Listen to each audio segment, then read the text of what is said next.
Hi, and good morning, good afternoon, everyone. My name is Roger Lee, and I'm a general partner at Battery Ventures. I am thrilled to be your moderator today for our panel called Realizing the Full Promise of Blockchain and Crypto.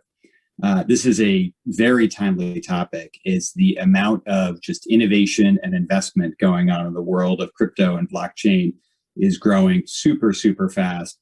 And, to put it in context, it reminds me of the internet back in 1993 and 1994, when the browsers were just starting to come out and consumers for the first time were able to, access the world's information at their fingertips simply by clicking on a hyperlink. That yielded a generation of innovation and investment over the next 25 years to basically the modern internet that we take for granted today. And along the way, it created trillions with a T, of wealth creation for the founders and the investors that created the infrastructure and the applications for the modern internet that again, we use today. That same cycle is repeating itself right now in the world of crypto and blockchains. And I think there's an equivalent multi-trillion-dollar opportunity ahead for this next generation of founders and investors building kind of modern crypto-based applications that create use cases and experiences that were simply not possible before. And so to help us understand this world and really unpack this opportunity, we have two awesome panelists joining us today. The first is Sam Rosenblum. Sam is really one of the OGs of crypto land. He spent the past 10 years, first as a early employee at Coinbase, where he played just a really foundational role in building the company. And then more recently as a partner at Polychain Capital. And Polychain is one of the early institutional investors, both in crypto assets as well as emerging crypto businesses. And then secondly, we have Mahesh Vellanki. Mahesh is the co-founder and head of growth at Rally. This is a battery portfolio company. It's a very fast-growing business, a crypto-native company, innovating in the world of social tokens. And so between the two of them, between Sam and Mahesh, I think you'll get a really great perspective about what's going on in the world of crypto and allow you to, I think, better understand the opportunities and the innovation that's taking place here. So with that, let's get started. Sam, I'm going to kick off with you. Given your background and the experience you've had at both Coinbase and Polychain, why don't you, if you could, just provide a framework for the audience to think about the market here and the opportunity in the crypto world? Yeah, well, definitely. I mean, I think the core innovation is simply decentralized consensus. And there's a lot of fancy ways to describe what that means. But what I sort of articulate as the core innovation is just the ability for people all over the world to kind of transact, interact, coordinate with each other in various ways without relying upon a central moderator. And so what that can be applied to continues to expand super rapidly. And I know we'll get into that in a minute. But in terms of thinking through the opportunity here and kind of what's being built and just sort of created on a very expanding spectrum, the framework that I like to use, I call the 3 Ps of crypto. And so this kind of describes the crypto tech stack from the bottom up, being protocols, primitives, and products. So at the protocol layer, and I mean, Bitcoin being kind of the first ever decentralized crypto protocol, the core breakthrough of that decentralized consensus is really sort of front and center. And so on top of this, over the years, you've had things like scripting languages or scalability models put on top. And now today, at present in 2021, you actually have these super bright, talented teams working at all 3 layers in parallel. And it's always interesting to draw upon the analogy of kind of internet being developed, where I think where we are in the timeline, pretty similar. But then what's kind of different is back then you had sort of decades where the protocols were developed and then the primitives. So, going from TCP/IP to things like GPS. And then ultimately you don't get Uber until a few pretty interesting here in terms of the market opportunity that you actually have all 3 of these layers being developed in parallel. And I think Mahesh will speak to some of these in a few minutes as well. So I'll kind of leave it at that for the to say in terms of the market opportunity. it's really unlike anything we've ever seen because you have all three of these layers being developed in parallel. And a new innovation at the protocol layer, for example, completely unlocks new user experiences at the product level. So that's how I tend to think about it. That's great. And maybe Sam, can you elaborate for a minute on some of the use cases or some of the experiences that are possible when you are building these three layers of the stack at the same time, and you have kind of this, fully decentralized model? What are experiences or consumer applications possible today that simply weren't even, conceivable, pre-blockchain? Mm-hmm. Yeah, this is a fun one because the answer continues to expand every 3 months now or something. To give sort of the historic answer, in 2013 or so, everyone was focused on shoehorning different use cases and experiences into or onto Bitcoin. And so you had concepts like colored coins, for example, where, or even something as straightforward as microtipping, where in hindsight, we were trying to make things work that really the protocol wasn't designed for. So the answer, a few years ago for what problems are being solved was really just sort of the validation of ownership, digital ownership, again, with that decentralized consensus. So without having to rely on a central moderator or operator. And so for Bitcoin, obviously what's kind of emerged as the core use case of Bitcoin is the decentralized store of value and not having to rely upon any monetary authority or bank or anyone else to give you access to your own capital or value. So that was kind of like the only answer a few years ago. Now, today, all of those things that we were trying to make work kind of come around and come true or come to fruition. So, things like colored coins have come back, I suppose, into focus sort of as NFTs, as kind of the modern equivalent or modern workable version. But all of this to say, anything that obviously or even currently relies upon a central operator to dictate ownership, to validate data, all of these things can be done without a central moderator now. So, I think the kind of up to date and maybe some more interesting examples of what's going on today. Some stuff that I've been spending time tinkering with, things like DAOs, decentralized autonomous organizations, creator tokens, social tokens. All of these are tools that communities can now use to sort of, operate in a new way. You're not reliant upon a platform to say who's part of a membership group or not. So, for example, you have gated Discord groups where, and actually I think later today, I'm going to be jumping into like a hangout that only people that hold a certain amount of a certain social token are able to join this hangout.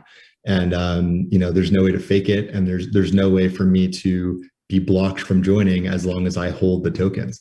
So things like this, I think, just empower communities and creators in a way that has never really been possible before, and kind of removes certain groups from the value chain in a way that I think is going to just allow for communities to have kind of like a better, almost like value appreciation or accrual to the people that are really generating the value in certain communities. So that's what I am pretty excited about right now and spending a decent amount of time on, and excited to hear what Mahesh has to say about some of this stuff in a minute. Yeah, no, that's awesome. It's a great segue actually to Mahesh, because Sam, you mentioned social tokens a couple times in that response. And Mahesh, you're obviously the founder of Rally, and you guys are doing a lot of innovative work in social tokens, which is a really cool kind of emerging application for crypto. Can you spend a minute just for the audience defining what is a social token? What are some of the problems that social tokens solve, and maybe sprinkle in a handful of examples of use cases just to make it a little bit more tangible for the audience?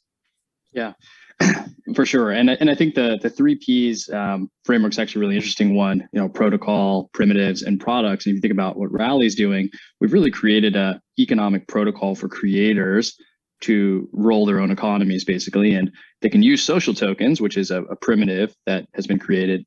And then with those social tokens, you can create really interesting product experiences. So that's a really good example, like a full stack kind of thing that Sam was talking about. But the creator economy model today really it's really simplistic. It consists of like a one-way financial relationship. So, audiences kind of support their favorite creators by just donating them some money, or creators get sponsorships, right? It's very, very simplistic. And so social tokens are really crypto tokens created by individuals or communities that represent just a more direct way for them to communicate and represent value to their fans. And so with social tokens, fans get to be literal holders of a creator's token, which demonstrates their super fandom, get to hold a piece of this, this creator's brand and their economy. And they can use that token to get access to exclusive content, experiences, digital, physical merch, pretty much anything, including Discord access, get gated access to a particular website or a community. And so it's really like represents kind of an all access pass that also represents holding in a creator or community's economy. And so it's really interactive, and both fans and creators get to participate in the growth and the success of this economy. But to give you a little bit of an example, for example, we're working with Grammy award-winning band Portugal the Man, who launched a PTM coin with the goal of reinventing an outdated kind of fan club model. And so what they enabled was fans who hold PTM coin get access to multiple benefits, including a digital archive of unreleased music and live performances. They have a special Discord server where fans can get access to special events, and even have like one-on-one chats with the band members and AMAs. And so they use a token to power all those experiences. So that's kind of in the music space.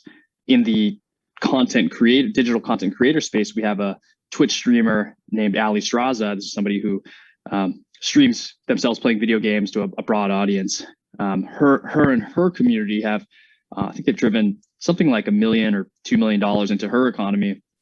And really what fans are using the coin for is to, they're using her coin to buy Twitch subscriptions, with her coin. They're tipping her directly in her coin, but they're also tipping other members of the community who add value to that community, such as different moderators, fans who just do something positive or repost her content for her on YouTube, things like that. And so it's really like an enclosed economy that's all about that creator, Ali Straza's brand.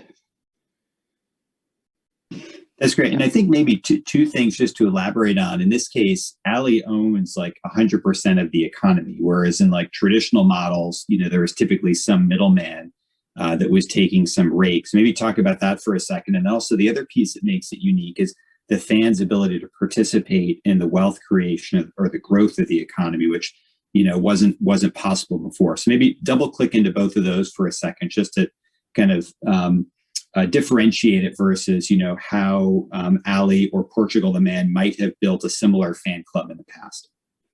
Yeah, so this is really Ali Straza's own currency. Like it's a custom branded to her. It's her system. She controls it. She keeps 100% of the economics. Nobody's taking fees from her, and thus she has a completely direct relationship with her fans. And it's her own programmable money in a sense. So like it's not like it's locked into Twitch, or it's locked into YouTube or some other platform that's offering this service. In which case, if that platform kicked her off or censored her or whatever, which is a big problem these days, she would lose that entire system. She would lose those fans. This is her own system that she can take with her, to Twitch, to Twitter, to Discord, her Discord server, and she could talk about it and engage with her fans however she wants. And she can do really cool things too. Like she can actually integrate the coin into her own website if she wants to. Frankly, like she can create whatever custom experiences she wants around her coin, as opposed to the closest way to replicate this today is probably to use like PayPal or some existing kind of Venmo or something like that, where you can basically collect donations, but that's all you can do, right? You can't easily integrate that stuff into your to create custom experiences. I mean, there's a few integrations that, of course, that they allow, but it's not your own money. You're using somebody else's service to take a donation, and so you can't do all the things that Sam was talking about. You can't do all the things that I was mentioning easily.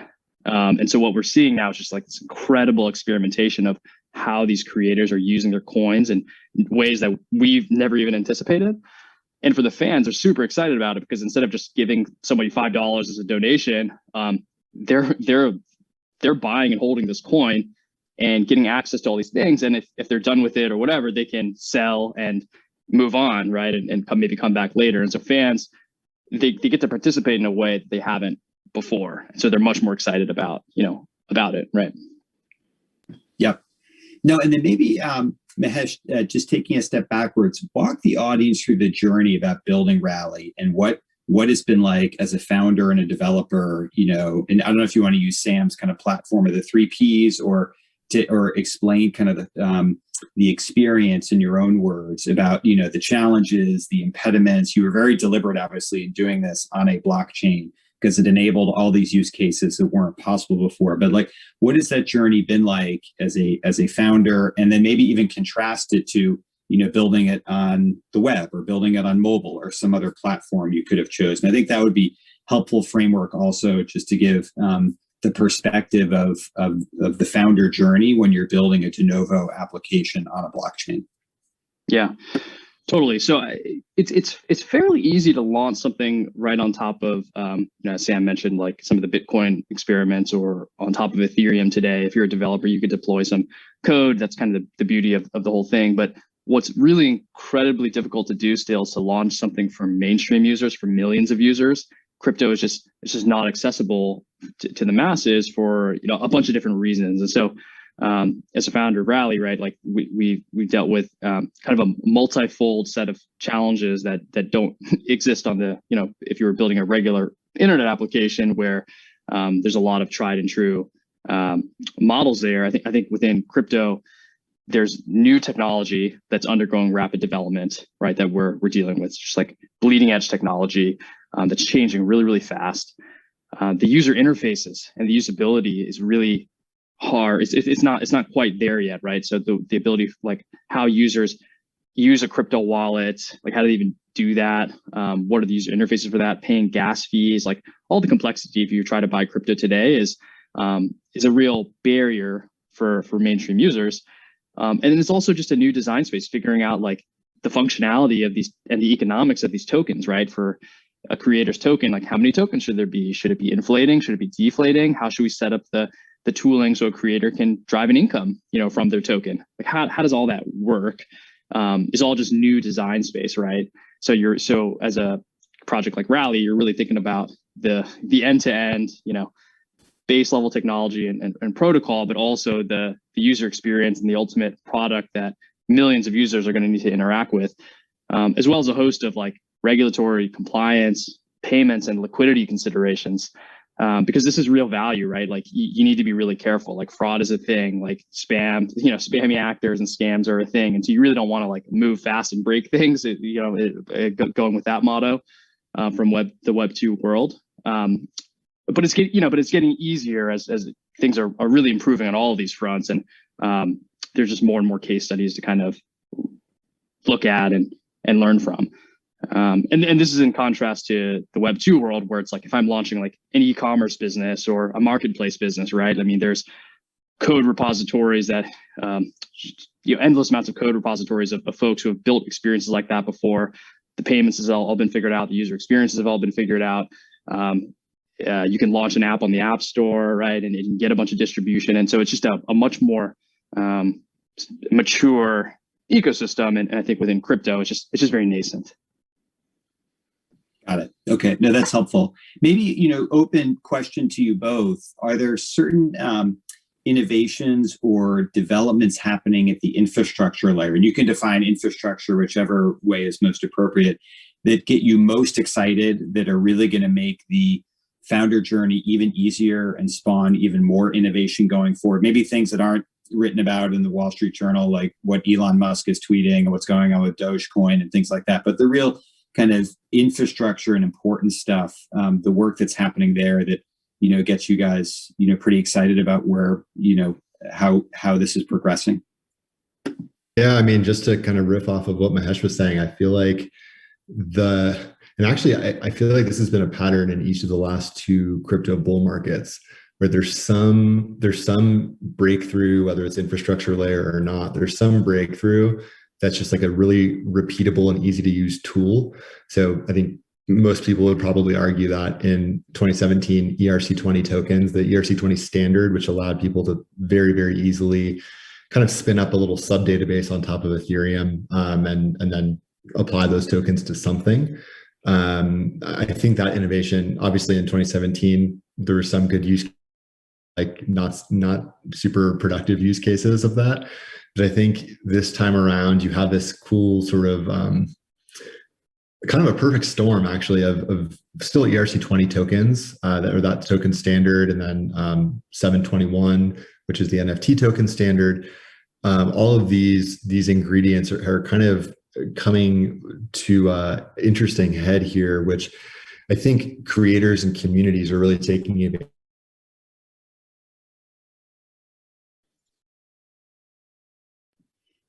Oh, we may have lost Sam. Sam warned us that he may have some internet issues. So, Mahesh, maybe I'll volley it over to you to provide some thoughts here, just on emerging infrastructure work that's happening here that you're excited about. Yeah, and I think where Sam was going with this was that, or at least from my perspective, like I'm excited about getting millions and millions, hundreds of millions of users into crypto for the first time, and so the ability, like what I'm really excited about is all these projects and technologies that are emerging that are allowing platforms like Ethereum, Bitcoin to scale, right? And so right now, a big issue with these networks is they're clunky and confusing to use unless you're a developer. You got to pay gas fees. You got to have a crypto wallet. You need to there's transaction speed issues, like all this stuff that just like you wouldn't think about in a regular website, on the internet today. And so there's a bunch of projects now that are building scaling solutions so that a user doesn't have to deal with any of that, right? And they can have a traditional web experience, but they're dealing with crypto, right? And you're dealing with real value that's native to the internet. And so I think that's really exciting. It's just like a whole world of what I think networks that could be like, I think every kind of consumer social network and consumer service can be rebuilt with this value layer in mind. And I think that's the world we're headed in, where users really own these networks from the beginning. And in a lot of cases, they're decentralized, and there is no middleman, and there's better economics for those end users. And you get to have experiences like Twitter and Instagram, these things that look and feel different and have more powerful features because there's a element of value to it that for example, maybe cuts through the noise of like spam and like all the stuff on LinkedIn and Twitter that they struggle with in terms of like bots and spam and like poor signal to noise ratio in the feed, those sorts of things. Sam, we lost you mid answer. Don't know if you want to follow up on some of the comments you were offering before. Any final thoughts just on that one question about some of the important infrastructure advancements happening here? Shoot, I think I froze up and I just came back on. So I heard only a little bit of what Mahesh said, and then now I'm back. So I think from the infrastructure perspective, I think he mentioned some of the scalability improvements that obviously go a long way in kind of unlocking the user experience further up the stack. So certainly some huge improvements lower down. So yeah, scalability being one. I think programmability and the fact that some of these repos and libraries that just didn't exist a couple of years ago or even a few months ago are now making some of these innovations more easily repeatable and usable, which I guess it's so inherent that neither of us mentioned it, but everything being built here is open source. So anything that really hits it off and works well, anyone, whether it's a competitor, a partner, whoever, anyone can borrow anyone else's innovations. So if it works well, it's going to be copied quickly. If it doesn't work well, obviously it's not. So I think these things are coming to a head in a cool way. I'm not sure where I dropped off earlier, but things like token standards, so ERC20s, ERC20, 721s, that everyone in the space has kind of just gotten behind and continues to use and reuse. So those are all really cool. I think at the, sort of experience layer, or just in terms of like the normal user applications, I think the moment in time that we've been in for the last just few months with DAOs really taking off and sort of non-crypto communities getting to leverage and use some of these new tech breakthroughs. I don't know. It's just really cool. All the abstraction, so like all the complexity is getting further and further kind of hidden from the end users, which is exactly what needs to happen. So those are some of my quick thoughts there. Awesome. Hey, so I think we have time for two final questions. So we'll do kind of a lightning round here. First one is, I'm just building on both your guys' responses there. Where are we in the S curve of development of kind of crypto, and specifically, when do you think we'll have experiences that are equivalent performance-wise, speed-wise, as the internet and mobile that we kind of take for granted today? Is that a year from now, 5 years from now, 10 years from now? When will the scalability and the infrastructure be in place that will allow us to have that type of experience that, again, we get through other platforms today? Yeah, I'll start. Yeah, I mean, I think we have the primitives today. We talk about things like social tokens and NFTs that we're already reading about in the news. I think crypto moves 10 times faster than technology, partially because there's so much capital around it. And so you're seeing things play out much, much faster than it did in the mid 90s with the internet. And so I think in the next year, you're already seeing it, but certainly within the next year, you're going to be seeing like all sorts of cool, like blockchain based video games, right? Like much more rich and robust creator experiences. We already seeing tokenized communities and investing groups and DAOs, like Sam mentioned. So I think you're going to see stuff evolve here really, really quickly. Yeah, totally agreed with that. I think the fun wrinkle with the like early 90s analogy is it's like going back to the early 90s, except almost everyone has at least heard of TCP/IP in the way that almost everyone today has heard of Bitcoin. So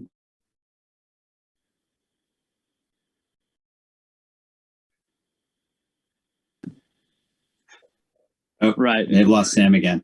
All right. Yeah. Okay. I think where he was going with that too is that like it's not just a new technology and a new kind of business model at play here. There's like a whole cultural zeitgeist that's different here, and the capital is moving much, much faster, and there's just more entrepreneurs in the space. And so there's a few other factors that are making this much, much more, the internet already exists, right? And crypto is building a layer of value on top of the internet. And so it's just moving at a much different rate.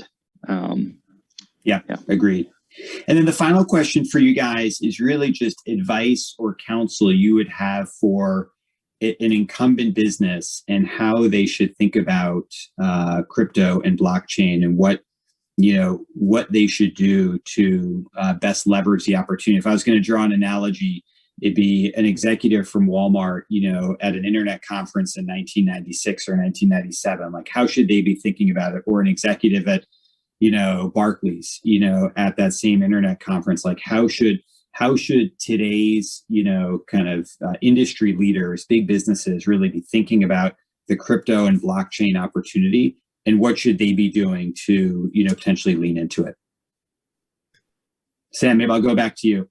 Yeah. I think the easy thing here, and maybe to borrow from Chris Dixon, the easy thing is ask your best engineers what they're tinkering with on the evenings and the weekends and their free time.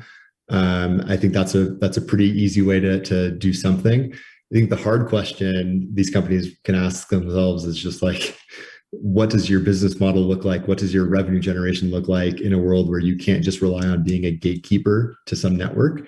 So that's the harder one. And just concretely, I will say, so actually back before I started working at Coinbase, I was in the global strategy group at Visa.